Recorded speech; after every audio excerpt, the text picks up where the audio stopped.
안녕하십니까.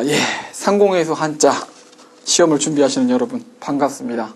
저는 시스컴 출판사에서 요 한자 부분 강의를 맡고 있는 김봉환이라고 합니다. 요번에 우리가 요 상공회수 한자 우리 교재는 시중에 깔린 지가 오래됐죠. 근데 요게 이제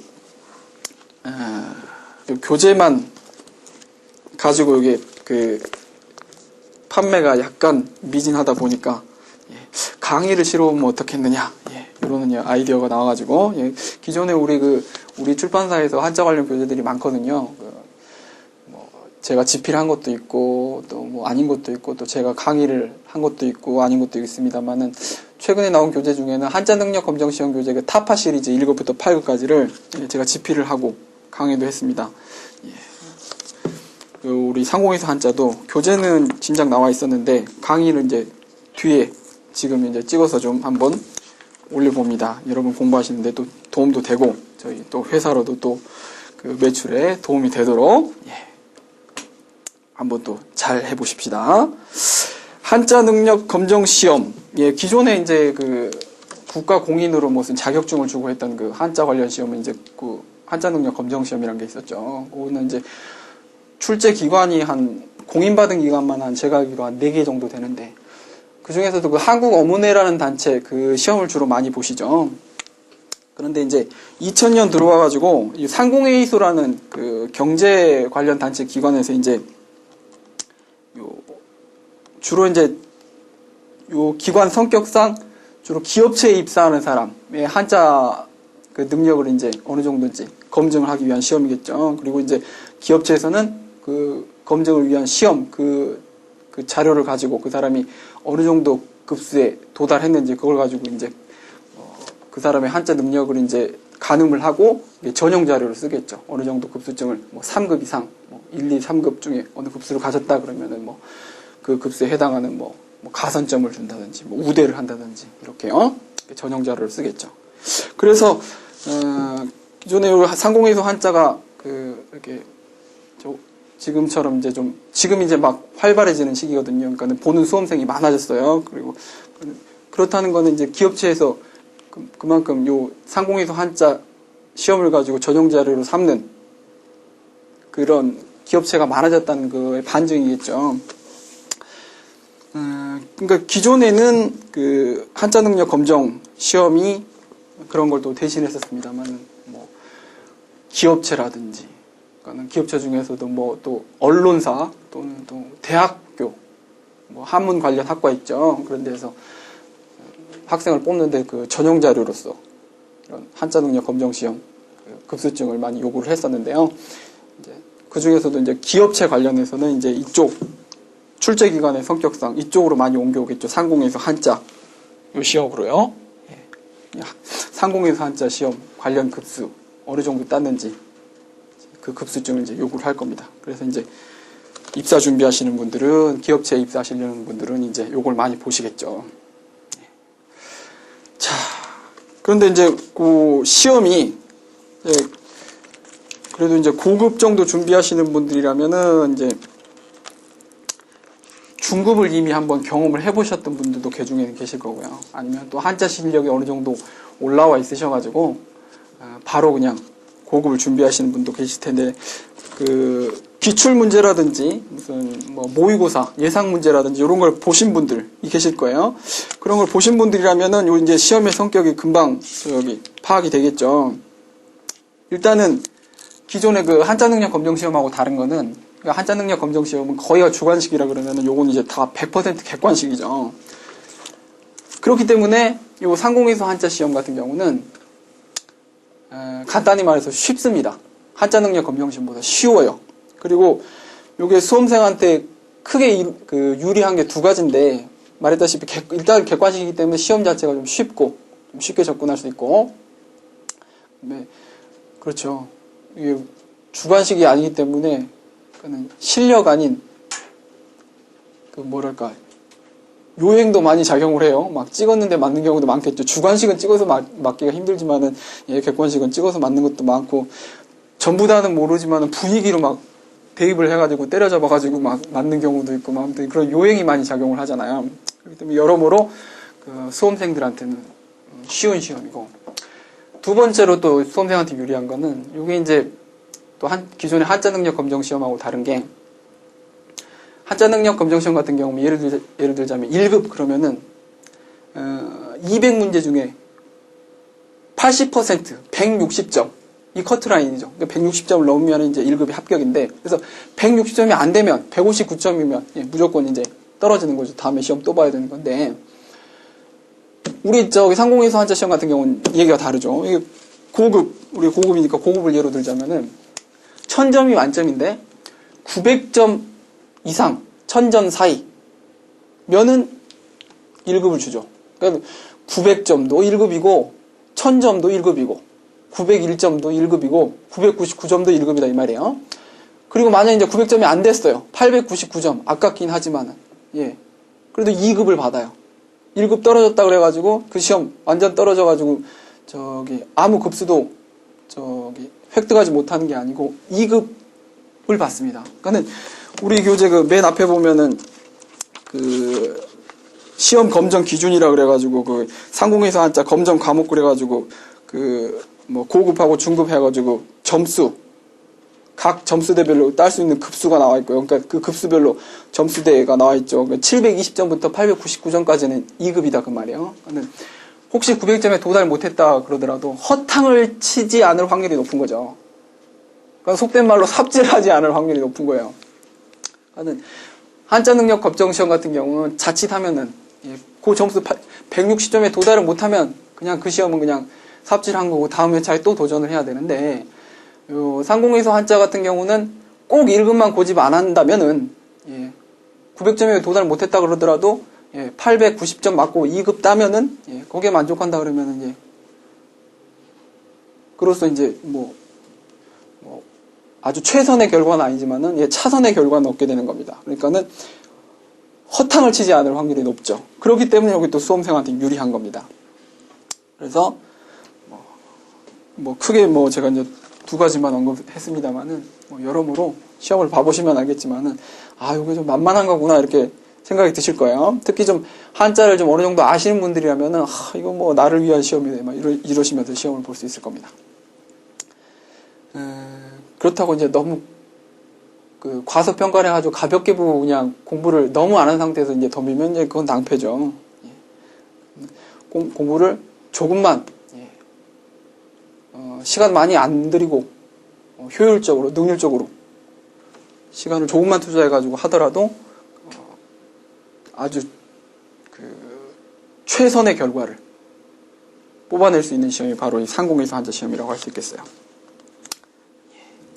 수험생한테는 아주 유리한 시험이다, 이렇게 말씀드릴 수 있겠고요.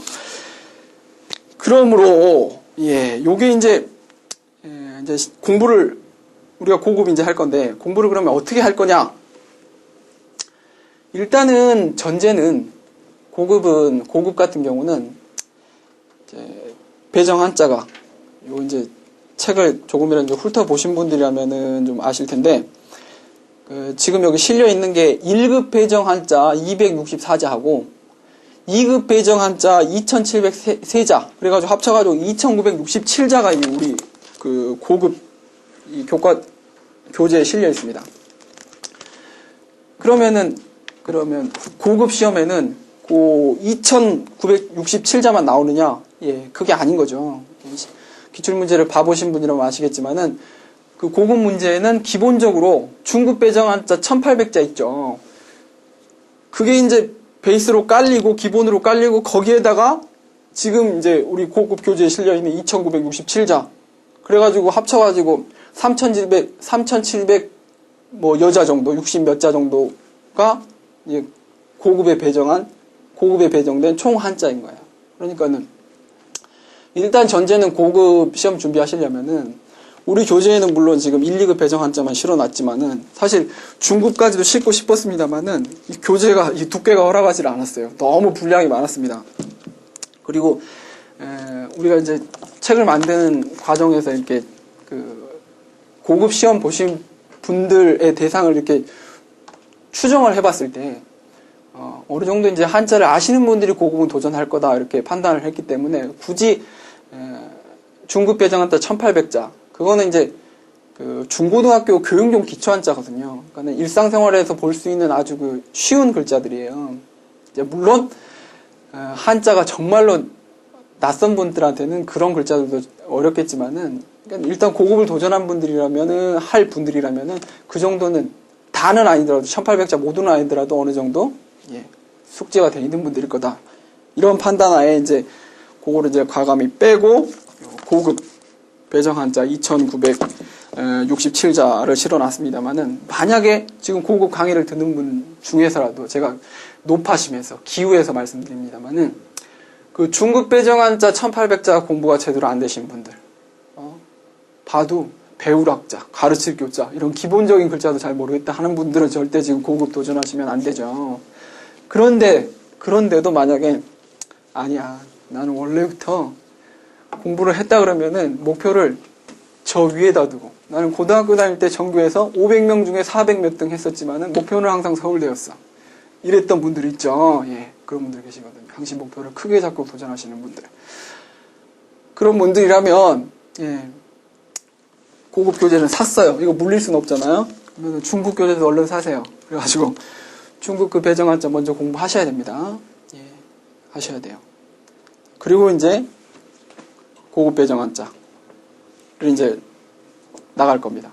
그래야지 이제 강의가 되는 거거든요. 사실은 우리가 이 고급 같은 경우는 강의 수를 한 40에서 50강 사이, 한 40여 강으로 잡고 있는데 그 강의 수가 결코 많지가 않아요. 강의 시간은 1강당 한 50에서 50분 내지 60분, 그러니까 1시간 이내에서 다 해결할 건데 그래가지고 한 40여 강을 할 겁니다. 그러면은 어찌 보면 많은 시간 갖기도 하지만 그렇게 많은 시간이 아니에요. 그거는 뭘 아주 꼼꼼하게 세밀히 막 다 짚어드릴 시간이 없단 말이에요. 그러니까 우리 지금 1, 2급 배정 한자 2967자, 그러니까 2970자라 그러죠. 2970자도 모두 다 짚어드리기 힘들어요. 그렇기 때문에 중급 그 배정 한자까지 짚어드릴 시간은 없는 겁니다. 그리고 이 고급 같은 경우는 글자들도 중급 배정 한자 1800자와 달리 글자들도 그 어려울 뿐더러 많이 사용이 되지 않는 무슨 인명용 한자라든지 지명용 한자 이런 것은 일상생활에서 사용되는 그런 단어들에 포함되지 않는 글자들이 대부분이거든요. 그러니까 그런 글자들은 무슨 상세히 설명할 그런 건덕지가 없는 겁니다. 시험에 자주 좀 나올 만하고 그런 글자들 위주로 집중적으로 설명을 할 거기 때문에 중간에 간략하게 설명하고 넘어가는 것도 많아요. 그러니까 강의를 한자 제대로 모르시는 분들이 들으면 너무 어려울 수가 있죠. 그렇기 때문에 그런 점 감안하셔가지고 1800자는 우리 고급 준비하시는 분들이라면은 어느 정도 숙지가 분명히 돼야 됩니다. 그거 하나 부탁드리고. 그리고 요 강의를 이제 어떻게 이제 활용을 하실 거냐면 일단 강의가 어느 부분에 초점이 맞춰져 있냐면 우리 저기 뒤로 가보시죠. 뒤로 가보시면 440페이지에 기출문제를 하나 제가 실어놨습니다. 이제 요 출제 기관 상공회의소 같은 경우는 저 한자 능력 검정 시험 출제 기관들하고는 달리 기출 문제를 공개를 하지를 않아요. 이게 이제 그 문제은행식으로 출제가 되기 때문에 나왔던 게 몇 년 지나서 또 나오고 그러니까는 썼던 거 또 써먹고 그래야 되기 때문에 이렇게 공개를 하지 않습니다. 그렇지만은 우리가 또 어떤 나라입니까? 이 인터넷이 세계에서 가장 발달되어 있는 가장인지 어쩐지 모르겠습니다. 아무튼 거의 최상위로 발달되어 있는 나라 아닙니까? 그래서 인터넷에 가보면 또 별의별 자료들이 다 올라와 있죠. 이 상공회의소 한자 관련 기출문제 자료들도 어떤 부지런한 분들이 꼭 모아서 올려놓습니다. 참 그러고 보면 착한 민족이에요. 같이 그냥 무료로 그냥 이거 보고 좀 공부 좀 열심히 해라 이렇게 무료로 이렇게 나눠준 분들도 돼요. 떠다닙니다. 네이버에서 치면 돼요. 상공회의소 한자 기출문제. 그러면은 전부 다는 아니더라도 주로 중급 관련 문제들은 나와 있습니다. 고급은 잘 안 나와 있는 것 같더라고요. 저도 찾아봤는데 고급은 그래도 한 회 정도 찾을 수 있을 겁니다. 지금 여기 한 회 실어놨죠. 그러니까 기출문제는 이렇게 사용하시면 돼요. 그러니까 어떤 유형으로 나오는지 그것만 파악하시면 됩니다. 그러니까 그러니까 기출문제 꼭 목매실 필요는 없어요. 그러니까 기출문제하고 비슷한 유형으로 뽑아놓은 이런 우리 모의고사 2회 실어놨는데 이렇게 우리 본 교재는 2회만 실어놨습니다만은 우리 그 8절지 문제집 있거든요. 그 문제만 한 10회 이상 실어놓은 그 문제집도 있습니다. 그거 가지고 이제 마무리하시면 뭐 충분할 겁니다. 또 기출문제를 보시면은 우리가 어떤 부분에 집중적으로 에너지를 쏟아서 포커스를 맞춰서 공부해야 될지 알 수가 있습니다. 그러니까 아까도 말했지만은 시간 싸움이거든요. 그러니까 시간이 막 허락한다면은 하루에 뭐 5, 6시간, 6, 7시간 한자만 공부할 수 있다면 뭐 처음부터 뭐 중급 오를까부터 시작해가지고 1급 배정 한자 어려운 글자까지 막 하루에 막 정해놓고 한 30자씩, 한 50자씩이면 하루에 50자씩 정해놓고 그냥 깡그리 외워버리는 거예요. 그러면은 뭐 되지 않겠습니까? 그런데 사실은 시간이 그렇게 허락하지 않을 분들은 사실 그럴 필요도 없죠. 우리는 초점을 어디다 맞춰야 되냐? 아까 말씀드렸다시피 900점에서 1000점 사이면은 1급이단 말입니다. 우리 일단은 1급에다 목표를 맞추죠. 고급이니까. 고급하면서 2급에다 목표를 맞추긴 좀 아쉽잖아요. 이왕 이제 고급 시험을 치는 거니까 1급을 통과해야 되겠죠. 그런데 1급 같은 1급을 통과하는데 1000점에 육박하는 점수 995점이라든지 998점 이렇게 맞아서 통과를 할 것이냐. 물론 그러면 좋죠. 만점 맞으면 얼마나 좋습니까? 그런데 998점 맞고 1급 받으나 901점 맞고 1급 받으나 시험 보거나 그 점수 나왔을 때 기분만 더 좋을 뿐이지 회사에 입사하는 데는 전혀 차이가 없습니다. 혹시 모르겠어요. 성적표 떼어봐라 그래가지고 같은 1급 중에서도 이렇게 세분화 시켜가지고 이렇게 무슨 가산점을 주시려는지 모르겠습니다만은 뭐 그럴 가능성은 거의 없다고 보고요. 그런데 901점 1급이나 999점 1급이나 똑같단 말입니다. 그러니까 우리는 시험을 합격하는 데 목표를 맞추자고요. 적은 시간에 최소한의 시간에 최소한의 노력으로 우리가 이룰 수 있는 목표. 그러니까 최소한의 시간만 투자하고 최소한의 노력만 투자하면서 만점을 맞겠다. 그거는 이제 과욕인 거고요. 그러니까 합격을 목표로 하자. 900점을 넘는 걸 목표로 하자. 이러면 가능한 겁니다. 거기에다 목표를 맞추자 이거예요. 그러려면은 우리 고급 같은 경우는 이제 300문제인데 300문제 중에서도 어떤 부분이 어떤 유형의 문제가 많은 부분을 차지하고 있는지 그리고 어떤 부분을 집중적으로 공부했을 때 나머지 여타의 부분까지 지엽적인 부분까지 웬만큼 다 커버가 되는지 보면은 핵심은 한자의 음과 뜻이 가지고 있어요. 그러니까 그 한 글자 한 글자의 음과 뜻 그거를 좀 정확하게 알아두시면은 거의 1급 합격할 수 있는 커트라인에 육박할 겁니다. 나머지 이제 그 부분만 된다면 이제 나머지 지엽적인 부분까지 따라올 수 있는 부분이 한자의 음과 뜻인 거죠. 그리고 이제 세부적으로 뭐 부수라든지 획순, 필순, 뭐 사자성어 이런 거 마무리해 주시면은 쉽게 900점을 넘어갈 수가 있는 겁니다. 그리고요, 막말로 한자 어느 정도 하신 분들이라면 지금 당장 모의고사 대놓고 이렇게 풀어보셔도 점수 어떤 분들이라면은 합격권에 근접, 합격권을 넘어가는 분도 있을 거고요. 아주 얼토당토 없는 점수 나오는 분들은 극히 드물 거라고 봅니다. 물론 이제 한자를 어느 정도 아는 분들이요. 기본적인 그런 1800자는 어느 정도 숙제가 되시는 분들. 그것만 알아도 고급 배정 한자 직접 그 본문 고급 배정 한자 들어가지 않더라도 지금 당장 시험을 보더라도 맞출 수 있는 그런 문제들이 아주 많아요. 그만큼 문제가 쉽죠. 근데 그 쉬운 부분을 확실히 잡자 이거죠. 그러면 그 쉬운 부분을 뭐가 이루고 있느냐? 한자의 음과 뜻. 그 부분이 이루고 있다 이겁니다. 그래서 보세요. 지금 한자 부분, 그러니까 1영역, 2영역, 3영역으로 나눠져 있습니다. 그러니까 첫 번째 영역이 한자 영역이고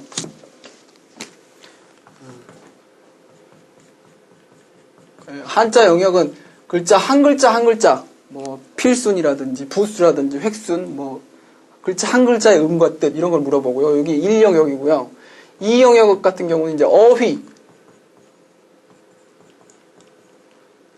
휘자, 물이 휘자죠. 어휘. 그 다음에 3영역이 이제 독해인데, 지금 이제 이 출제기관에서는 이렇게 세 영역으로 나눠가지고 문제를 출제하고 있습니다만은, 제가 볼 때는 이렇게 크게 나눠서는 요 두 영역으로, 두 파트로 나눌 수가 있겠어요. 그러니까는 지금 어휘랑 독해를 굳이 나눠놨는데, 이게 어휘나 독해 보시면 알겠지만 다 단어들 관련해서 물어보는 거라요. 주로 두자 단어 물어보는 거라, 뭐 독해라고 할 것도 없습니다. 그러니까는 이렇게 묶고, 이렇게 한 파트, 이렇게 한 파트. 보시면은,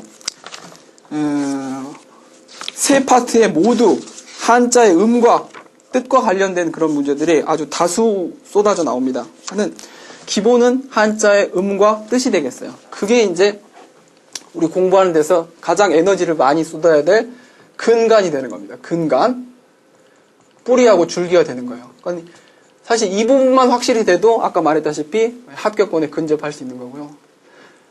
나머지 이제 지엽이라고 할 수 있는 부분, 가지라든지 잎사귀가 될 수 있는 부분들은 우리 이제 기출문제 맨 1번부터 나오는 부수 같은 경우 있죠. 부수 같은 경우는 이제 뜻하고는 관련 없는 거죠. 그 다음에 획수라든지 필순이라든지 그 다음에 조자 방식, 이게 요거 합쳐서 20문제인데, 요런 등등이 이제 지엽적인 부분이라고 할 수 있어요.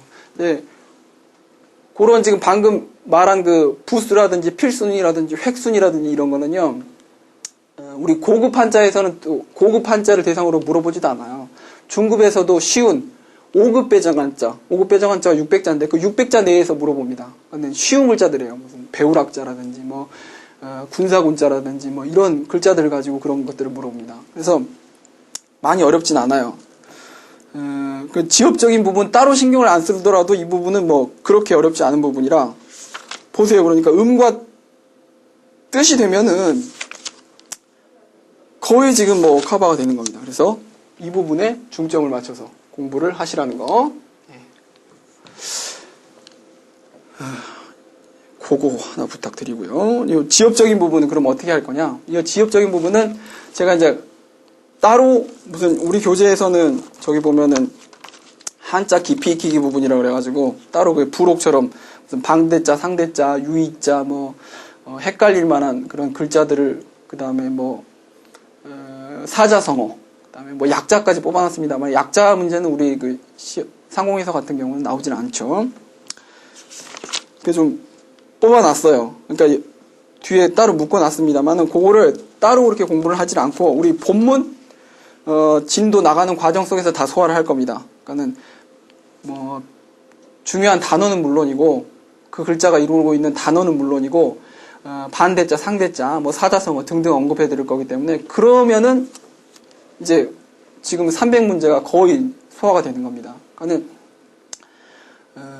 나머지 이제 지엽적이라고 말한 방금 그런 무슨 부수라든지 획순, 필순 이런 거는 따로 제가 언급을 안 해드려도 워낙 글자들이 5급 배정 한자 쉬운 글자들을 가지고 물어볼 뿐더러 따로 공부하지 않아도 한자가 어느 정도 되는 분들이라면 쉽게 좀 정복할 수 있는 부분이기 때문에 이거는 굳이 많이 신경을 안 쓰고요. 그렇다고 전혀 안 건드리는 건 아니에요. 특히 무슨 조자 방식, 그러니까 육서 관련된 거, 이제 육서를 제가 1강에서 이따가 언급을 할 겁니다만, 육서 관련돼서는, 조자 방식이라는 게 육서 관련된 그런 문제거든요. 그런 거는 제가 1강에서 특별히 또 언급을 하는 거기 때문에, 이 지엽적인 부분이라 그래가지고 전혀 언급을 안 하는 건 아닙니다. 근데, 이런 식으로 공부를 해 나가면, 100% 완벽하진 않지만은, 우리가 1000점, 990점 이상 1000점, 이렇게 고득점까지는 아니더라도, 910점, 920점, 이렇게 커트라인을, 1급의 커트라인을 탁 넘어서는, 그 정도 점수는 충분히 노려볼 수 있지 않겠느냐. 그러니까 그 전제는, 틀릴 건 틀려준다. 너무 지엽적인 거에 목매가지고, 근간이 되는 부분 소홀히 하지는 않는다. 지엽적인 부분 취하게 틀리더라도 합격은 한다. 이런 데 근거한 겁니다. 이런데 전제한 거예요. 그러면은 제가 뭐 지금 드릴 말씀을 다 드렸나 지금 생각나는 대로 이 말씀 저 말씀 드렸는데 드릴 말씀은 거의 다 드린 것 같고 이제 육서하고 그 한자어의 구조 그 두 부분을 제가 1강에서 따로 좀 우리 저기 한자 고급 본 진도 나가기 전에 기본이 되는 저 배경 지식이기 때문에 또 육서 같은 경우는 직접 시험 범위에도 포함이 되고요. 그렇기 때문에 좀 그 두 부분은 언급을 할 건데 나머지 아무튼 공부는 그런 식으로 해주시라는 거. 한자의 음과 뜻 그걸 다 정확하게 알겠다. 우리 그 고급 배정 한자 2970 여자 되는 70자 되는 2900 정확히 말하면 2967자죠. 오는 김 선생이 별로 중요한 글자 아닙니다. 라고 이렇게 가볍게 넘어가는 그걸 제외하고 중요하다고 했던 것만큼은 뭘 기억해라고 이렇게 주문했던 것만큼은 꼭 기억하고 가겠다는 그런 그 마음가짐을 가지고 시작하시면 되겠습니다. 그러니까 제 강의를 어떻게 이용하시면 되냐면 나는 한자 잘 모르지만 저 사람 강의 들으면은 저 사람이 나를 한자 합격의 길로 인도를 할 거야 이렇게 맹신하지 마시고 고급이라면은 어느 정도 한자 기본이 되신 분 거기 전제하에서 혼자 공부하자면은 이게 좀 사실 재미도 없을 뿐더러 진도도 잘 안 나가죠. 정말 그럴 겁니다. 이 강의를 진도를 같이 나가는 파트너 정도로 생각하시면 되겠어요. 그러니까 제가 물론 강의를 하면서 중요하다고 생각했던 부분들 이렇게 뭐 밑줄 치고 이래가면서 막 더 집중적으로 공부하시는 것도 중요하겠습니다만은 가장 가치를 두실 분들 둘 부분은 이 강의는 같이 제가 뭐 40강이면 40강, 50강이면 50강 그러면 하루에 한 강씩이라 그러면 한 달 좀 남짓하는 시간이잖아요. 그 기간 동안 그러니까 2달 못해 한 달에서 2달 사이 요 강의를 하루에 한 강씩 공부를 하면서 또 한 강 1시간 듣고 1시간 복습하면서 하루에 딱 2시간만 투자해가지고 한 달이라는 시간 뭐 한 달 반이라 그러죠. 한 달 반이라는 시간을 요 사람한테 그냥 맞춰서 가다 보면은 합격할 수 있겠구나. 그렇게 믿고 그냥 따라와 주시라 이겁니다. 아시겠죠? 저 사람이 무슨 비법을 얘기를 해줄 거야. 뭐 무슨 요령 합격하는 요령을 얘기해 줄 거야. 막 이런 기대를 하지 마시고 제가 시험은 요렇게 준비하는 게 효율적입니다. 거기다 집중을 해주세요. 그러면은 목표를 그렇게 잡고 강의를 부담스럽지 않게 공부하기 위한 수단으로 삼아주시라 그 말이에요. 아시겠죠? 그러면은 뭐 대충 부탁드릴 말씀은 드린 것 같고 그러면 우리 다시 앞으로 쭉 가서 맨 앞에 보면 뭐 상공에서 한자 시험 안내해가지고 뭐 제가 지금 뭐 한 30분 가까이 뭐 웬만한 건 다 말씀을 드렸습니다만 거기 보세요. 그래 그 페이지는 거기 앞에는 페이지가 안 나왔네요. 한자 영역 검정 방안 해가지고 한자 영역 그 다음에 어휘 영역, 독해 영역 해가지고 평가 기준이라 그래가지고 물어보는 그 영역이 나와 있잖아요. 거기 보면은 첫 번째 한자 영역 같은 경우 그 부수라든지 획순, 필순 첫 번째요. 그 다음에 글자 짜임 그래갖고 5문제씩 해갖고 5, 4, 20문제거든요. 그거 말고요. 그 3번에 한자의 음과 뜻. 그 부분이 많은 분량을 차지하고 있어요. 여기 음과 뜻 있죠? 어휘 영역으로 넘어가 보세요.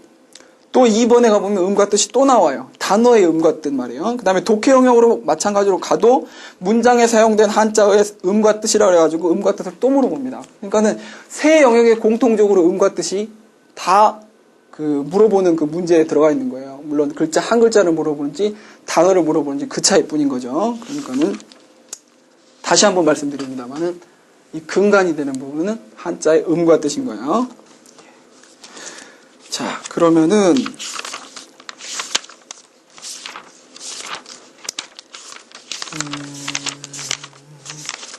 우리 교재 14페이지를 보시죠. 거기 한자어의 구조라는 게 나와 있는데 그걸 이제 간단하게 좀 설명을 할게요. 이게 이제 색임 방식 그 물어보는 문제 그거 이제 대비하는 거라고 생각하시면 되겠고 그거 몇 문제 대비하는 거를 떠나서 한자어의 구조하면 독해 영역에 많이 도움이 될 거예요. 독해 영역이라 그래봤자 글자 두 글자 모아놓고 그 단어를 물어보는 거기 때문에 무슨 문장 해석하는 걸 물어보는 거가 아니기 때문에 독해라고 말하기도 그렇습니다만은, 그래서 제가 그 어휘하고 독해를 한꺼번에 묶어가지고 그냥 크게 잡아서 두 파트 이렇게 나눴잖아요. 아무튼 그 독해라고 하는데 그런 문제를 푸는데도 지금 우리가 지금 배워두는 한자어의 구조, 그게 도움이 될 겁니다. 한자 단어가 크게 나누자면은 그렇게 5 갈래로, 그 구조가 5갈래로 나눠질 수 있다 이거예요. 그러니까 첫 번째가 병렬 관계고요. 두 번째가 수식 관계, 세 번째가 주술 관계, 네 번째가 술목 관계, 다섯 번째가 술보 관계죠. 첫 번째 그 병렬 관계부터 보시는데, 이제 병렬 관계 중에서도 병렬이 뭔지는 아시죠? 그러니까 병렬하면은 쉽게 말해서 이제 두 글자로 된 단어인데 글자가 등가적인 거예요. 가치가 어느 한 글자에 종속되는 거. 그러니까는 한 글자가 한 글자를 꾸민다 그러면 종속됐다고 생각할 수 있는데, 등가적이란 거는 예를 들어서 그 유사관계에서 보면 토지 같은 단어, 흙과 흙, 땅과 땅, 이렇게 각 글자가 서로 가치가 등가라는 게 그 같을 등자에다가 요 갑가자예요. 예. 어느 한 글자의 그 가치가 더 높거나 낮거나 하지 않고, 예, 등가다 그 말이에요. 자, 그래서 그 병렬 관계, 관자 빗장 관자인데 약자로 이렇게 씁니다. 개자는 이제 매일 개자죠. 관계라고 그럴 때. 그다음에 첫 번째가 그 병렬 관계 중에서도 또 5가지로 나눌 수가 있는데, 첫 번째가 이제 유사 관계. 유사 관계는 그냥 유사 관계 쓰진 않고 그냥 얘만 들을게요. 토지. 유사라는 건 비슷하다 그 말이잖아요. 그 글자의 뜻과 글자의 뜻이, 두 글자의 뜻이 비슷한 거예요. 똑같거나 비슷한 거. 토지. 이게 흙토, 땅지인데, 흙하고 땅하고는 의미가 완전 똑같지는 않지만 비슷하죠. 그 다음에 가옥 같은 경우, 요것도 집과 지복이니까 의미가 서로 똑같죠. 비슷하죠. 그 다음에 뭐 해양 같은 경우, 이런 단어들은 한 글자가 뭐 한 글자가 한 글자에 종속된다든가 이런 관계가 아닌 서로 등가적인 관계, 병렬적인 관계인데, 그 중에서도 의미가 비슷한 뜻을 갖는 글자들이 모아진 거다 그 말이에요. 이게 첫 번째가 이제 유사 관계고, 두 번째가 대립 관계. 대립 관계는 말 그대로 이제 대립되는 거, 반대되는 거겠죠. 그러니까 천지 같은 경우, 하늘과 땅. 그 다음에 남녀. 이런 등등의 단어는 뭐 나와 있는 거 여러 개 있죠. 뭐 좌우다, 흑백이다, 이런 거는 의미가 서로 반대가 되는, 대립이 되는 관계겠고요. 병렬 관계 중에서도. 세 번째는 대등 관계. 그러니까 대등 관계는 이 유의 관계랑 좀 구분을 해보셔야 되는데, 인의 같은 경우는 인하고 어지린자하고 오르자하고는 의미가 그러니까 유사한 거는 아닌데요. 가치가 대등한 거죠. 병렬한 것 중에서, 병렬 관계 중에서도 대등한 관계. 그러니까 유의랑은 좀 다르죠. 이거는 의미가 비슷했잖아요. 비슷하거나 같거나 그랬잖아요. 이거는 비슷하거나 같지는 않은데, 의미가 대등하죠.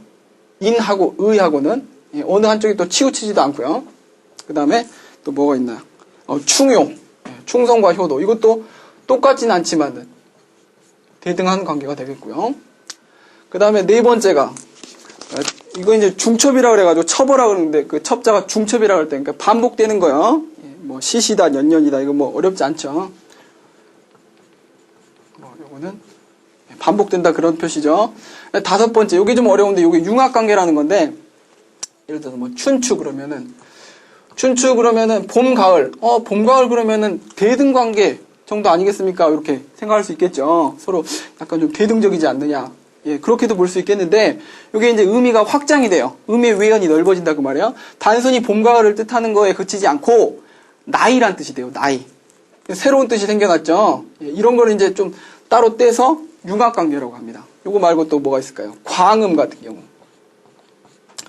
요것도 광은, 그러니까 빛이 드는 양지라고 생각하면, 음은 예, 그늘진 곳, 음지죠. 이게 서로 의미가 대등적인, 반대적인 관계인데, 거기에 그치지 않고, 예, 요것도 시간이라는 의미가 되죠. 그래서 명심보감에 보면 일총광음을 불가경하라. 이런 말이 있습니다. 일총광음, 아주 짧은 시간이라도 가볍게 흘려보내지 말아라. 이런 말이 있어요.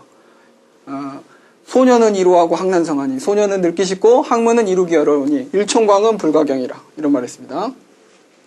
아무튼 이런 관계들, 의미가 단순히 대등한 관계에 그치지 않고 예, 전혀 새로운 뜻을 갖는 그런 관계를 융합관계라고 합니다. 아무튼 이 5가지가 이제 병렬 관계고요. 두 번째로 수식관계. 수식이란 게 뭔지 아시죠? 이제 꾸며주는 거죠. 식자가 꾸밀 식자입니다. 이제 관계는 똑같고요. 수식관계 중에서도 첫 번째 보면은 형용사하고 명사. 그러니까는 미인 같은 경우 아름다운 사람이죠. 이게 이제 형용사고 이게 명사죠. 그러니까 A한 B다 이런 말이죠. 수식관계 중에서 이제 구분을 해보자면은 뭐 우리가 관형사라 뭐 앞에서 꾸며준다 그래서 관형사라고도 하잖아요. 아무튼 형용사, 명사. 그리고 또 뭐 있나요? 백설, 하얀 눈 이렇게 되는 거죠. 그러니까는 이런 건 보세요. 그러니까 흰 백자하고 눈설자하고 병렬 관계가 아닌 거죠. 그러니까 의미가 등가적인 게 아니에요. 요거에 종속이 되는, 이게 꾸며주는 거잖아요. 그렇죠? 요것도 아름다움을 미하고 사람이라고 이렇게 대등적인, 무슨 등가적인 이런 관계가 아니고 요게 요거로 꾸며져요. 그렇지만 요거는 요걸 꾸며준다거나 요걸 꾸며준다거나 그런 관계가 아니고 요거 딱 글자 하나하나가 서로 독립된 가치를 가진다 이 말이에요. 어디 한쪽으로 치우치지 않고. 그 다음에 부사 플러스 동사. 예, 요거는 이제 첫 번째가 형용사 플러스 동사라 그러면은 형용사 플러스 명사. 명사는 형용사가 꾸미죠. 예, 동사를 꾸미는 건 부사죠. 그래서 뭐 필승. 반드시 이긴다. 반드시라는 것은 이 승은 이제 여기서 동사죠. 서술어예요. 그러니까 이긴다라는 서술어인데 그거를 반드시 이긴다라고 부사가 꾸며주잖아요. 그러니까 요 형용사 명사 관계하고는 좀 다르죠. 뭐 얘 하나만 들어봐도 되겠고요. 그 다음에 3번 부사 플러스 형용사. 예, 뭐 지당. 그러니까 요거는 서술어도 아니고 명사도 아니죠. 이게 형용사예요. 마땅한이라는 형용사. 그러니까 지극히 마땅한, 지극히 당연한. 그러니까 부사, 형용사. 부사가 형용사를 꾸며주죠. 그러니까 형용사는 명사만 꾸며줄 수 있지만은 부사는 동사나 형용사 다 꾸며줄 수 있잖아요. 그 뒤에 나온 지고도 마찬가지죠. 여기서 여기 이제 서술어가 아니고 높은이라는 형용사죠. 그러니까 지극히 높은 이렇게 되는 거죠. 이제 요 세 개가 이제 수식 관계고요. 자, 그러면 다시 한번 형용사가 명사를 꾸며주는 거 첫 번째, 두 번째는 부사가 동사를 꾸며주는 거, 세 번째는 부사가 형용사를 꾸며주는 거. 세 번째가 주술 관계, 주어하고 서술어 관계죠. 관계는 뭐 똑같고요. 첫 번째, 뭐 이건 첫 번째, 두 번째 할 것도 없네요. 거기 보면 이제 뭐 춘례다. 어떻게 해석을 하나요? 봄이 오는 거죠. 그러니까 요게 이제 주어고 요게 서술어는 거죠. 주술 관계. 그 다음에 뭐 일출이다. 해가 나온다. 예, 이게 이제 주어고 이게 서술어가 되는 거죠. 주술 관계인 거죠. 알 수 있겠죠. 네 번째가 술목 관계. 서술어하고 목적어의 관계. 술목 관계. 독서다. 책을 읽는 거죠. 그러니까 글서자가 목적어가 되는 거고. 읽을 독자가 서술어가 되는 거죠. 예, 그러니까 책을 읽는다. 그 다음에 애국이다. 나라를 사랑한다. 그러니까 나라국자가 목적어가 되는 거고 사랑의 자가 서술어가 되는 거죠. 그러니까 술목 관계죠. 이해하시겠죠? 다섯 번째로, 술목관계 별로 어렵지 않죠? 그 다음에 술보관계다. 술보관계가 술목관계보다 많이 나오진 않는데, 조금 술목관계랑 구분해가지고 좀 알아두셔야겠는데, 술목관계보다는 조금 어렵겠네요. 여기 보시면 입학이다. 입학 같은 경우는 학교에 들어가는 거잖아요. 그러니까 술목관계랑 뭐가 다른지 보세요. 이 술목관계는 이 목적어 하면은 뭐뭐를, 뭐뭐을 이렇게 되는데, 이거는 이 보호가 뭐뭐으로, 뭐뭐에게, 뭐뭐에서 이렇게 되게 된다고요. 그러니까 학교를 들어가는 게 아니고 학교에 들어가는 거죠. 입학은. 그 다음에 입실, 방에 들어가는 거고요. 귀가 집으로 돌아가는 거죠. 그러니까 으로, 에서. 그러니까 뭐뭐을이라고 해석되는 건 술목이고, 뭐뭐으로나 에서 이렇게 해석된 건 술보죠. 그건 보호예요. 이게 목적어가 아니고 보호란 말이에요. 서술어고 서술어고. 이렇게 크게 나눠서 다섯 가지로, 한자어의 구조를 다섯 가지로 나눠볼 수 있겠습니다. 그러니까는 우리가 이제 본문 진도 나가는 과정 속에서 이제 단어를, 한자를 배우고 관련된 단어들을 배울 때 제가 요거를 이제 종종 언급을 할 겁니다. 그러면 이제 몇 번 언급하다 보면 지금 이것만 들어도 그냥 별로 어려운 내용은 아닌데 쉽게 다가올 수 있겠어요. 그러니까는 해석이란 게 별거 아니죠. 그러니까는 어떤 거는 둘이 그 병렬 관계니까는 뭐 하늘과 땅이다, 뭐 집이다, 인과 의다, 뭐 춘추인데 새로운 뜻을 가지니까는 뭐 나이가 된다, 광음, 빛과 그늘인데 새로운 뜻으로 시간을 갖는다, 뭐 이런 거 알면 되겠고요. 수식 관계다 그러면 미인, 아름다운 사람 이렇게 꾸며주는 거구나, 이 정도 아시면 되고, 이게 문장도 아니고 두 글자로 이루어진 그냥 단어기 때문에 해석이라고 하기에도 그냥 부끄러운 그 정도 수준이죠. 그렇지만 긴 문장을 해석하려면 이 한자어의 구조, 이 다섯 가지가 기본이 되는 거죠. 이 정도는 완전히 숙지를 하고 계셔야 됩니다. 뭐 간단하게 한자어의 구조 이 다섯 가지를 해봤고요. 그리고 이제 그 다음 페이지 육서를 해보겠습니다. 육서도 이게 시험에 직접적으로 나와요. 우리 그 한자 능력 검정 시험 같은 경우는 직접적으로 육서를 물어보는 그런 문제가 나오지 않는데, 그래도 제가 한자 능력 검정 시험 같은 경우 그 1급에서 5급, 4급인가 5급 정도까지는 그래도 좀 상위 급수다 그러면 제가 육서를 설명을 합니다. 요게 이제 한자를 배우는 데 있어서 그 배경 지식이 되거든요. 요 정도는 알아둬야지 아주 기본이 되는 그런 지식이에요. 그리고 또 요게 한자를, 그 수많은 한자를 분류하는 그 분류 기준이기 때문에 이걸 또 알아둬야지 한자를 좀 더 체계적으로 공부를 할 수가 있는 겁니다. 육서. 이게 이제 그 육서라는 게 만들어지게 된 기원은 저기 후안이면은 한나라 저기 뒤쪽 그 후안이요. 후반부 한나라. 그 후안이면은 지금 그 삼국지 그 무대가 후안이죠. 유비관우 장비 그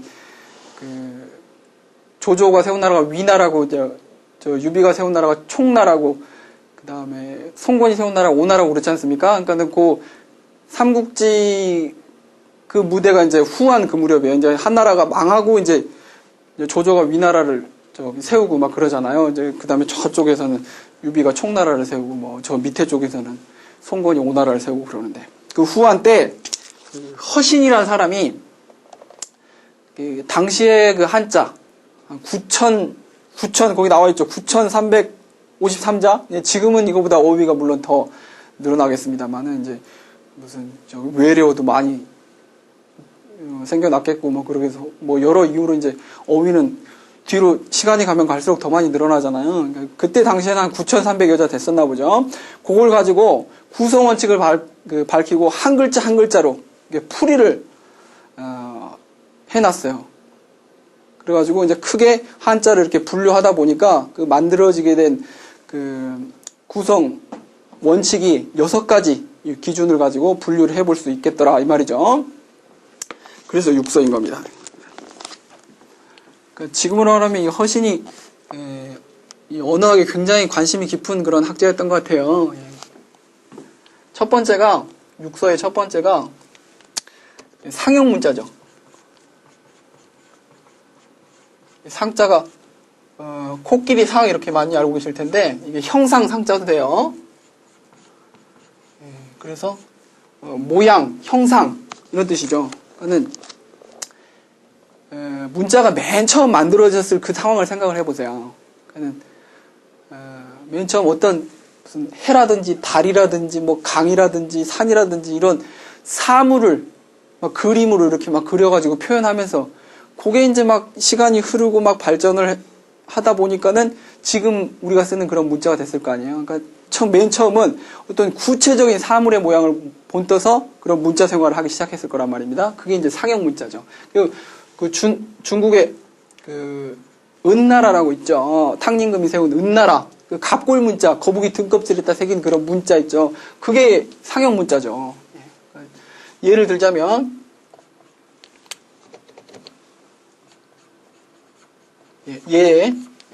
법식 예자 요게 무슨 관례, 전례, 뭐 신례 그럴 때 예자죠. 그러니까 요거 이그젠플이라는 의미로 이 예자를 쓴 거예요.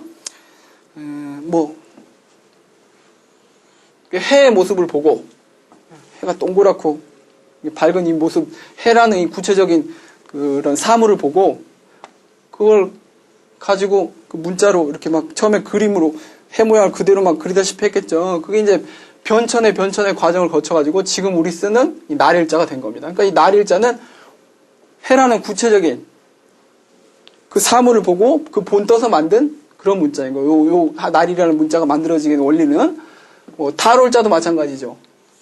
요 달 모습을 보고 처음에 그 모양 그대로 막 그림을 그려가지고 요게 달이다, 달을 뜻하는 글자다 막 이랬다가 나중에 이제 변천의 과정을 거쳐가지고 지금 쓰는 우리 달월자가 된 거죠.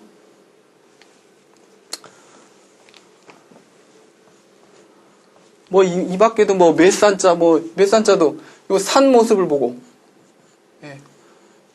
지금 우리가 쓰는 변천의 과정을 거쳐가지고 몇산자가 된 거죠. 요런 등등의 글자는 다 상형 문자로서 구분을 지을 수가 있는데 다 구체적인 그런 사물의 모양을 그대로 본떠서 만든 문자다 이 말이죠. 그 다음에 지사 문자 두 번째가 여기 가리킬 지자에다가 일사자인데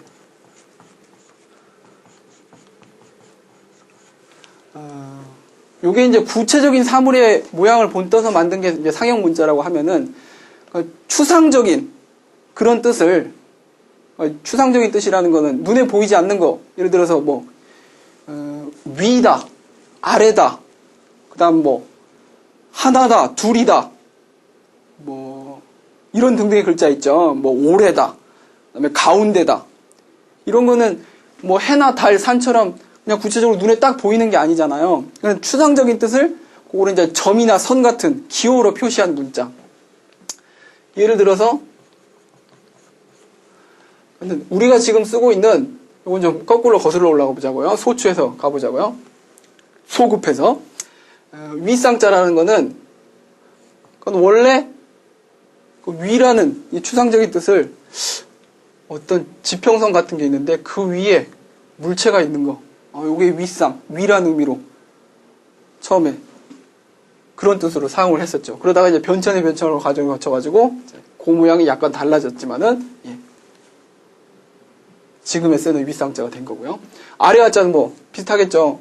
지평선 아래에 어떤 물체가 있는 거. 이걸 이제 아래를 뜻하는 그런 글자로 사용을 하다가 이제 변천의 과정을 거쳐가지고 지금의 이제 아래 하자가 된 거죠.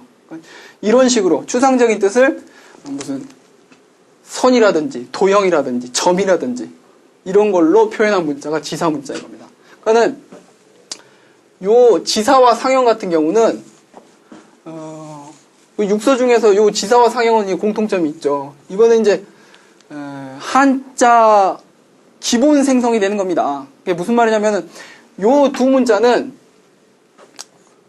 기본 생성이라고 그래가지고 우리가 지금 쓰고 있는 수많은 한자의 조상인 거죠. 그러니까 요런 문자들은 무에서 유가 창조된 거예요. 그러니까 전에 그런 문자라는 게 없는 그 바탕 속에서 사물의 모습, 추상적인 걸 기호, 선 이런 거 가지고 표현하면서 문자라는 게 태어난 거죠. 그 육서 중에 기본 생성. 무에서 유가 창조된 거예요. 그에 반면에 세 번째, 회의 문자.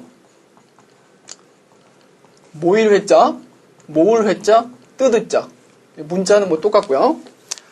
요거는 이제 얘기가 좀 다르죠.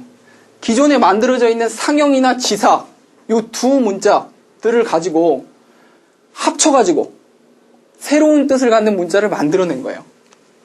예를 들어 볼게요.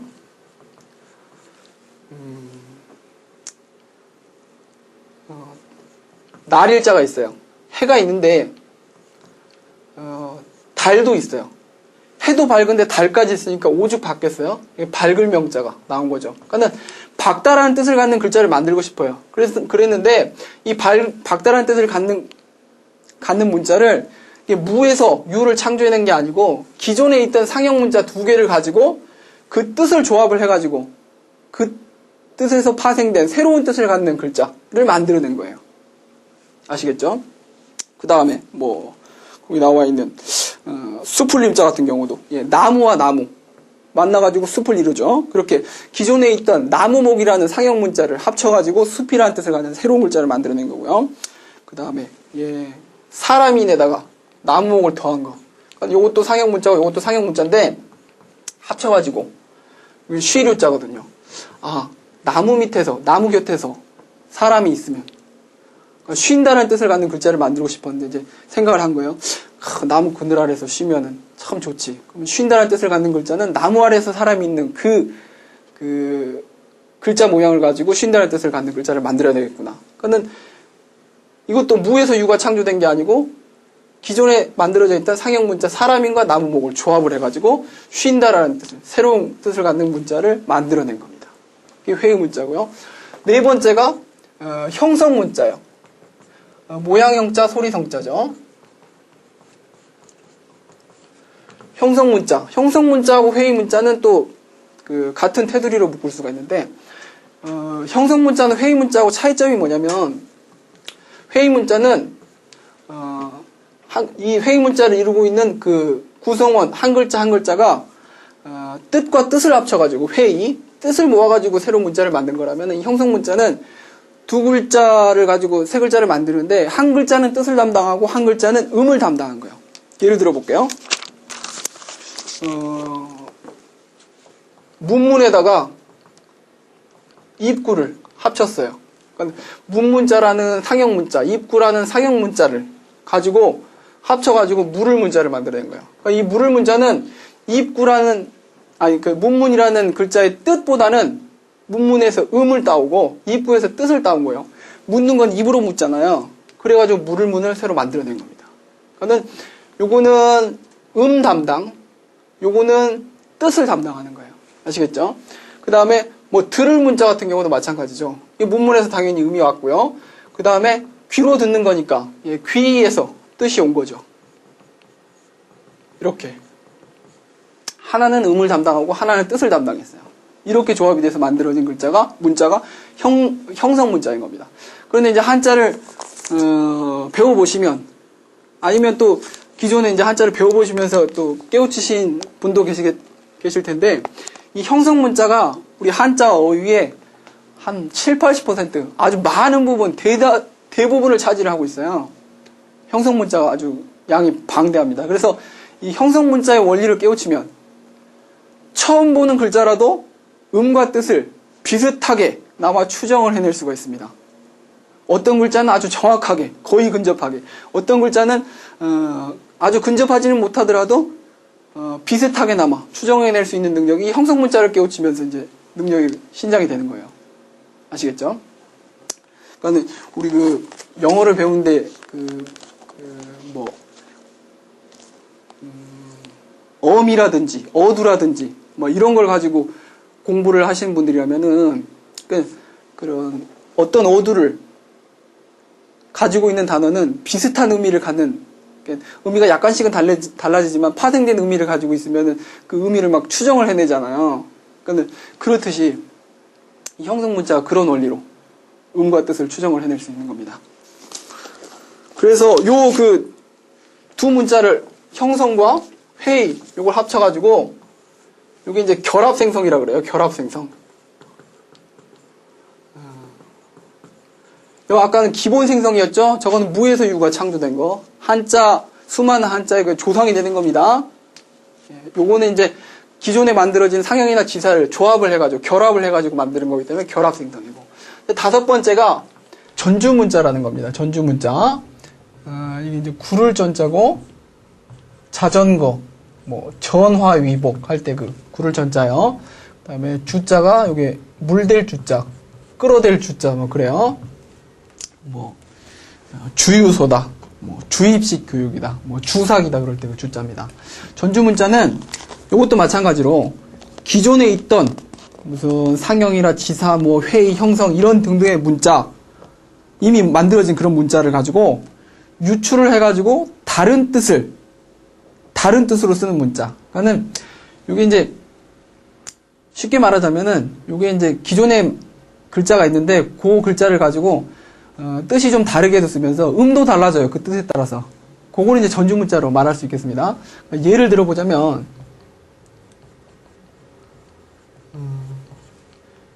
요게, 여러분 잘 아시는 요게 말씀 설자죠. 이게 말씀이다. 그랬을 때는, 설입니다. 음이 설이에요. 그런데 요게 기뻐하다 이런 뜻도 있어요. 기쁠 열자도 돼요. 그러니까는 기쁠 열자 우리 잘 아시는 마음심에 요 태자 들어간 이 열자가 있거든요. 이거랑 통용이 된다 그 말이에요. 그다음에 달래다. 그럴 때는 세가 됩니다. 음이 벌써 세 가지죠. 예. 그는 뭐 단어를 예로 들어보자면은 말씀 설로 쓰였을 때는 뭐 설명이다, 해설이다. 예. 설명 같은 경우요. 이렇게 쓰면 이제 설명이라고 이렇게 읽어야 되죠. 그다음에 기뻐할 열자로 쓰였을 때는 그 논어의 제1편 학위 제1에 보면은 학위 시습지면 불역 여로와 그래가지고 불역 여로와라고 배우고 익히면 때때로 익히면 또한 기쁘지 아니하랴 그래가지고 기쁠 열자를 마음심의 기쁠 열자 말고 말씀원에 말씀 설자처럼 써놓고 이걸 기쁠 열자로 해석을 합니다. 예. 이걸 불역 서로하라고 아니고 불역 여로하라고 해요. 또한 기쁘지 않겠는가 이런 의미죠. 그러니까는 뭐 연락 같은 단어. 이때는 이제 설락이 아니고 연락이 되는 거죠. 기뻐할 열자가 되는 거고요. 그다음에 이쪽에다 써볼까요? 그다음에 달랠 새로 쓰인 단어. 예를 들자면 뭐 유세, 선거 유세 같은 경우. 이것도 뭐 유설이라든지 유열이라든지 이렇게 읽으면 안 되고 이건 유세라고 읽어야 되죠. 유세가 뭡니까? 선거 유세. 사방팔방 돌아다니면서 달래는 거예요. 누구를 달래요? 유권자들을 달래죠. 나한테 표 좀 주십시오. 그러니까 이 도시를 위해서 외곽 순환 고속도로 놓겠습니다. 정부에서 몇천억 끌어오겠습니다. 막 이렇게 뻥 치면서 공약 남발하면서 막 달래잖아요. 그래서 유세죠. 그는 같은 글자입니다만은 기존에 만들어져 있던 무슨 회의자, 형성자, 요거 같은 경우는 이제 형성문자거든요. 형성문자인데 의미가 여러 뜻으로 쓰이죠. 뜻도 달라지는 데 따라서 음도 달라지죠. 그러니까는 그런 유형의 문자를 따로 뽑아가지고 전주문자로, 육서 중에 전주문자로 한 분류를 또 놓는 겁니다. 아시겠죠? 뭐 요거 하나만 예를 들면 좀 섭섭하죠. 전주문자가 많지는 않습니다. 상대적으로 형성문자 이런 거에 비해서 많지는 않은데 그 출제하는 그 입장에서 출제하는 사람들한테 있어서는 전주문자가 선호 대상이죠. 아주 내고 싶어하는 문자죠. 왜 그렇겠어요? 전주문자 같은 경우는 어설프게 알아가지고는 제대로 아는 게 아니죠. 전부 그 글자 한 글자 한자 한 글자지만 관련된 뜻에 따라서 음까지 전부 다 알아야지. 그 음을 또 알아야지 그 단어가 쓰였을 때 그 글자가 단어에 쓰였을 때 그 단어를 도금하는 데 있어서도 정확하게 읽을 거 아닙니까? 그러니까 요 유세 같은 경우도 그렇지만은 지금 이렇게 이게 전주문자로서 달랠새가 된다는 걸 모르면은 이거 전부 막 유설을 이렇게 읽기 마련이죠. 한자를 좀 그나마 좀 안다는 사람도 뭐 유설 이렇게 읽죠. 예를 들어서 저는 아이들을 이제 가르칠 때 아이들한테 이제 쉬운 글자들 가르치죠. 특히 북녘북자 배울 때 꼭 이 단어를 써놓고 제가 한번 읽어보라 그래요. 그러면 애들 막 난리 나죠. 막 폐부교, 예, 막 저 손 들고 막 그거 모를 것 같냐 그러면서 난리 나요. 막 폐북이라고 있지 않죠. 폐배요. 이게 북녘북자인데 달아나다 그럴 땐 배가 됩니다. 그러니까 이게 이제 전주문자죠. 예. 뜻이 달라지는데 음도 달라지죠. 또 하나 예를 들어보자면은 이게 이제 꽤나 좀 복잡하게 생겼죠. 이게 거북귀자라는 겁니다. 거북귀자. 이 부분을 이렇게도 처리하고 뭐 눈목처럼도 처리하고 그러는데 예. 거북귀자입니다. 그러니까 거북이라 그럴 때는 음이 이제 귀가 되죠. 땅 이름일 때는 귀가 아니고 구가 됩니다. 그 다음에 이게 터지다 그럴 때는 또 균이 돼요. 예, 또 뜻에 따라서 음이 3개나 되죠. 거북귀로 쓰였을 때는 뭐가 있을까요? 우리 그 귀감 같은 단어 거울감자 써가지고 본복이란 뜻이에요. 귀감. 이럴 때는 거북귀, 뭐 사자성어 귀모토각이다 이런 말도 있어요. 사자성어를 한번 써볼까요? 예. 귀모토각이다. 거북이의 모, 털. 그 다음에 토끼의 뭐 뿔이다 그래가지고 거북이가 털이 없죠. 토끼도 귀는 크게 있어도 뿔은 없죠. 그러니까는 존재하지 않는 거 이런 의미를 갖는 사자성어예요. 그래서 이때는 거북귀로 쓰였죠. 귀모토각이다 이렇게 읽어야 되죠. 그런데 저기 경상북도 가면은 구미시 있어요. 구미시 경공업의 중심지다 그래가지고 그 중고등학교 그 한국지리 시간에 배웠을 텐데 그 박정희 전 대통령의 그 고향이죠. 구미시. 그럴 때는 요 구자, 그거는 땅 이름 구자를 써놓고 꼬리미자를 씁니다. 이러고 자칫 귀미라고 읽을 수 있죠. 거북귀라고만 알고 있으면. 근데 요 구미라고 읽어야 되죠. 구미시. 그 다음에 터질 균자로 쓰이는 같은 단어. 이런 거 참 어려워요. 예, 균열이라는 단어가 있어요. 이거 찢을 열자예요. 균열. 틈이 생기는 거. 뭐 틈 벌어지는 거. 그걸 균열이라고 그러죠. 요자를 써놓고 이때는 균이라고 읽어야 돼요. 이거 얼마나 어렵습니까? 그러니까 이런 거 출제위원들이 물어보기 좋아하겠죠. 전주문자 좋아합니다. 거북, 귀, 땅 이름, 구, 터질, 균. 이렇게 기존에 존재하는 거북, 귀라든지 말씀, 설 이런 글자가 뜻이 또 여러 개가 되면서 거기에 따라서 음까지 달라지는 거. 이걸 전주문자라고 할 수 있겠어요. 자, 마지막으로 6번째죠. 가차문자라는 게 있습니다. 가차문자. 가짜가 이제 거짓가. 근데 여기 빌릴 가짜도 돼요. 빌릴차. 그러니까 뭘 빌려왔느냐?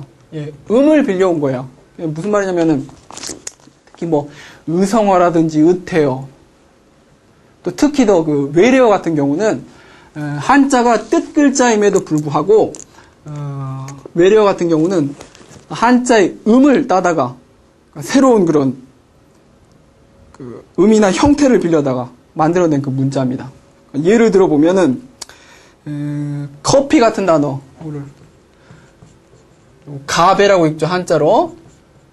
예, 그러니까 중국말로 카회이, 그러니까 커피, 그 영어로 커피 요거를 이제 중국식으로 발음했을 때 카회인데 그거에 해당하는 글자 가자하고 배자 넣어가지고 예, 커피란 뜻을 갖는 그 한자 말을 만든 거예요. 그러니까 이 가베는 가베를 이렇게 쓰기도 하고요. 어떤 데는 또 임금왕에다가 더할까 임금왕에다가 안일빛은 요 카웨이라고 이렇게 쓰기도 합니다. 가베라고. 예, 똑같은 거예요. 커피를 나타내는 말인데 뜻보다는 음에다가 중점을 둔 거예요. 그러니까 이 글자가 갖는 각각의 뜻을 뭐 가지고 새로운 저기 무슨 커피란 단어를 표현한 게 아니고 음을 따다가 표현을 한 겁니다. 빌려 썼다는 게 음이나 형태를 빌려 썼다 그 말이에요. 그다음에 그 지저스 예수 같은 경우도 그래요. 지저스라는 그 예수님 뜻하는 그 영어 단어 그거를 그 중국말로 이렇게 표현하다 보니까 한자로 표현하다 보니까는 그 야자가 이기 야자고 그다음에 소자는 여기 그 소생한다 그럴 때 그 소자입니다.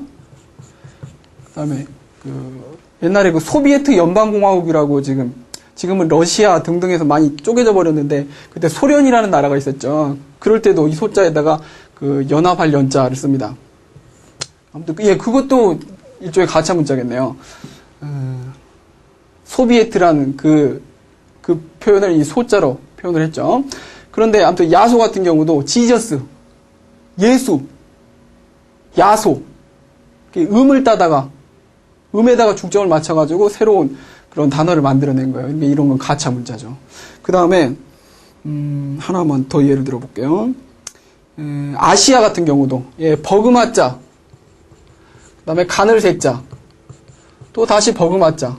아시아라는 이 영어 표현 이걸 한자로 표현해서 그냥 버그마자, 가늘새자, 버그마자를 쓴 겁니다. 그러니까 이 버그마, 가늘새 여기다 무슨 뜻을 가지고 이 아시아를 표현했다기보다도 단순히 음에다가 중점을 맞춰가지고 만들어낸 말이다 그 말이에요. 아시겠죠? 그러니까 주로 외래어 같은 경우 이렇게 기존에 있는 한자 발음이 비슷한 한자를 갖다가 조합을 해가지고 그냥 만든 거죠. 그러니까 뜻보다는 음에다가 중점을 맞춘 거죠. 이렇게 전주 문자나 가차 문자 같은 경우는 기존에 있는 그런 문자들 가지고는 표현하는데 한계가 있어요. 그래서 기존에 있는 문자들을 운용하는 과정에서 파생된 문자들이라 그래가지고 이거를 운용 파생이라 그럽니다. 그러니까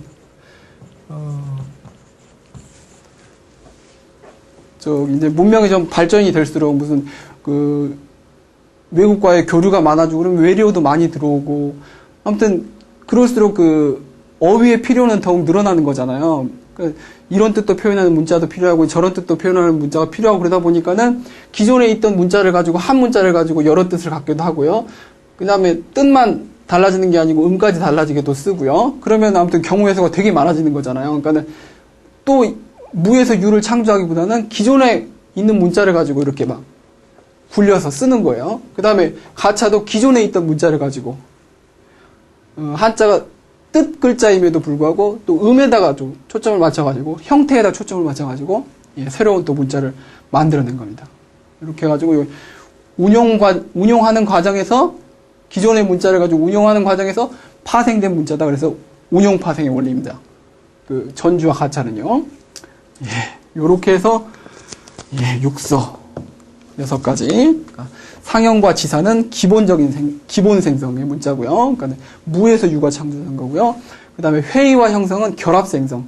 이미 존재하고 있던 상형과 지사 등의 문자를 합쳐가지고 뜻만 합쳐가지고 새로운 뜻을 갖는 문자를 만들어낸 게 회의고, 그 다음에 한 글자는 한 글자는 뜻을 담당하는 그렇게 합쳐가지고 새로운 문자를 만들어낸 게 형성이고, 그 다음에 한 문자가 뜻이 여러 개가 되는데 그 뜻에 따라 음도 따라서 여러 개가 되는 전주 문자. 그 다음에 외래어라든지 의성어, 의태어 등등을 표현할 때 한자의 형태라든지 특히 음에 초점을 맞춰가지고 새로운 문자를 만들어낸 게 가차 문자.